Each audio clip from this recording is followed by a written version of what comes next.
Welcome. Today is April 8th, 2017, and welcome back to another edition of Box Truck to RV Conversion Project 2017. So here we go with the latest update. Let's see, what's new? Let's go take a look. I just finished up putting some aluminum panels on the back doors here up above. And I'm going to order a mural, a canvas. I'm going to find some good stock art. I think it's going to be like a woods scene with a road going through it. So it's kind of natural. It kind of goes with the whole theme of on the road. So that's going to get glued to these two aluminum panels so that when you're looking through this window and the back doors are closed, it looks like there's something out there. So that's a little bit of progress. This window is a little bit crooked, as you can see. I'm not quite sure what's going on. There's a funny little stop on the bottom that you can move back and forth that lets you take the window out, and I think maybe there should be two of them. I'm not quite sure. I might have to talk to the manufacturer or go back to Menards where I bought it and talk to them about it. Also, we've got some new cabinets. They're just made out of cardboard at this point. But, you know, I need to mock things up to really see how they're going to look. I'm a big believer in it. And so I've redone these and redid the countertop for the base cabinet. I put a curve on it, and hey, look, we got a stovetop. This is cool. This is going to be the stove. It's just a single gas burner, LP gas burner. Bought it off of eBay. They retail on Amazon for 150 or 180 or something, but I found it on eBay for, I think it was about $90, $98, something like that. So, you know, I get most of my stuff either at the hardware store, of course, or Amazon, but eBay is also a really good source for certain things, and especially if you've got patience, especially if you can wait till things come across the ocean from China. And what else is new? I got the refrigerator in here, microwave in here, same thing. I got new cabinets up here.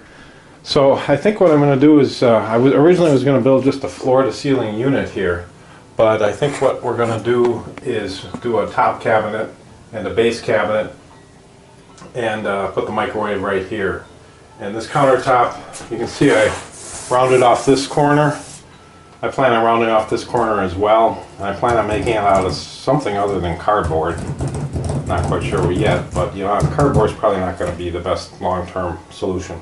But I was going to tell you, I'm going to put like a board here and a board here and a board here that kind of stand up, keep things from sliding off for the most part. And I've got a little room over here to build in some storage. I think I'm going to take the cabinet underneath here. I want a good overhang on the countertop, so maybe a 2-inch overhang, and set this back and come back this way with it and put a little panel down here with light switches and such. I've got a number of electronic control panel things that have to be mounted somewhere, so I think that's going to be a good choice for that. And then under here I've got this cut out for the plumbing. I think you saw the water tank. And I've got the water pump hung from a piece of rope. I don't know quite how this is going to work. You see it bangs around. I'll need some foam rubber, but I'm trying to vibration dampen that pump just as much as I possibly can to keep it quiet, because it's right under the bed. Not that we're going to be running a whole lot of water when you're sleeping, but I just want it to be quiet. So I've got a few more pieces of pipe to put in here, a few more things to hook up, and then it's going to be time to test it out, pressure test it, check for leaks and such. And so let's put this back. I got a few hoses, made a trip to Menards today, got some supplies, and then over here got the furnace installed. You can see I've got the vent pipe in. I think the furnace is there for the last time. In other words, I've put it in and out probably 50 times, it seems like, while I've been sizing things up and getting things to fit, but I think it's in there to stay. I still don't have the gas hooked up, and you can see I've started a little bit of electrical here. This 12 gauge yellow wire goes up to the TV outlet right up here. and my fancy schmancy television hinged stand, you can see I've got here. This is going to go up right about like so to mount the TV, and you can see I've got the outlet for the TV. And if you remember the air duct I made, this is the duct that's going to bring that air up from down below. Let's see if we can take a look underneath there. You can see where the air comes up into this duct. So it's obviously just sitting here right now, but one thing at a time. I plan on putting an outlet somewhere over here, probably over here. I think just one AC outlet along here. Obviously the sink's going to go in somewhere here. I picked up a little stainless steel sink today when I was at Menards. You know, Menards should send me a promotional check for mentioning their name. Not that anybody's really going to see these, but anyways, let's take a walk around. Oh, let's show you this. This is a piece of that ash that I cut up last winter and finished, and this is what's going to go up on the ceiling. And I think this is going to look really slick.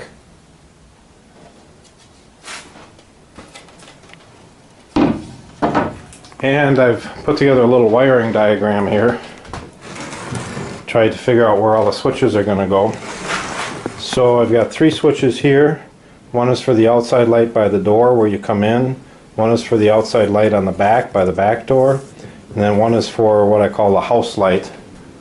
There's going to be a main light right in the center here. It's going to be reused from the original truck. There were 2 light fixtures in here. And so I'm going to use one of those. They're really bright. They're incandescent, unfortunately, and they take up a whole lot of power. So I've done some power measurements or calculations and figured out how much things are going to draw. And then over here I got 2 switches. They're going to be over here. One of them is going to be for an under cabinet light here, and the other one's going to be for an under cabinet light by the bed. And then across from that I've got 3 switches over here, and they'll be on the panel right here, and that's going to be an under cabinet light under here, under cabinet light up above. And you know, I'd love to put an LED light around this window so that at the nighttime comes you could turn that on and it would illuminate the picture, and it would almost look like it was daylight outside and you could see outside. But I don't know if there's going to be enough room for a strip of LEDs in their spaces. Really tight. And what else have I got on here? I've got 3 light switches here. One is going to be for a light up by the cab. One's going to be for a ceiling light in the living room. I call this the great room area. And one is going to be for lights in each one of the skylights.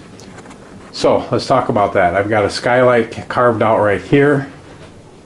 I've got a smaller skylight carved out right here. And I've got another larger skylight carved out here. So what I'm thinking is if I can run an LED strip right inside of here, then again at nighttime when those are on, it'll look like there's light coming in from the skylights, and this light colored material should reflect the light down. I'm a huge fan of indirect lighting. I hate it when lights are in my face. Sometimes you can't avoid it, but you'll notice that a lot of these lights are going to be indirect. This house light is anything but indirect, but it's not something that I expect to really be on a whole lot of the time. Okay, so that was one of the circuits, the skylights. The second circuit was a reading light. Again, this is going to be a great room area, so we're going to have a kitchen table and a couple of chairs, and we need a light over the kitchen table. So I was thinking of doing a wall light, some kind of a sconce that came out here, but I think I'm going to do a ceiling light, I don't know, eyeball light or something that shines down from the ceiling. And then the third light on that switch bank is going to be for some kind of a light up underneath here so that it illuminates the cab area.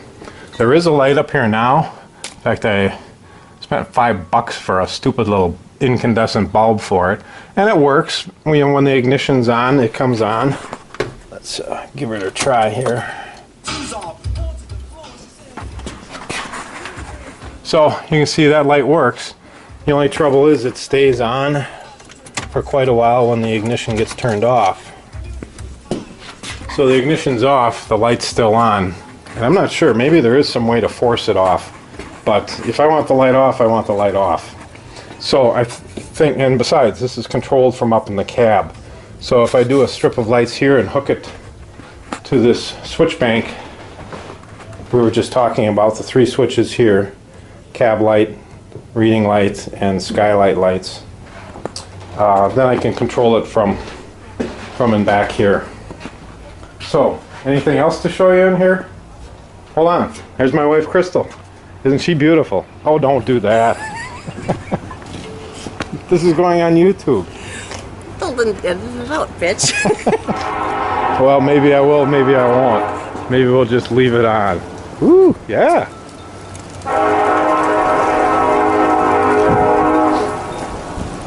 Okay, let's take a look out back here. I still got to clean up the door here a little bit, but I've done a lot of work already.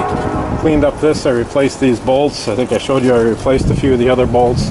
It's still kind of a mess. I think this is some kind of an adhesive from when this thing was vinyl wrapped. You can see some of these still have some color on from when they were vinyl wrapped. But we'll get to that. We'll clean this back up a little bit. But let me show you this. There's my aluminum panel.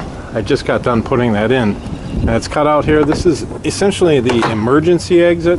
If for some reason you couldn't get out the front door, if there was a fire up front or an accident or something where you needed to get out the back, you could crawl into the bed area. You put your hand right through the screen or cut the screen, and you could grab this handle and open up the back door.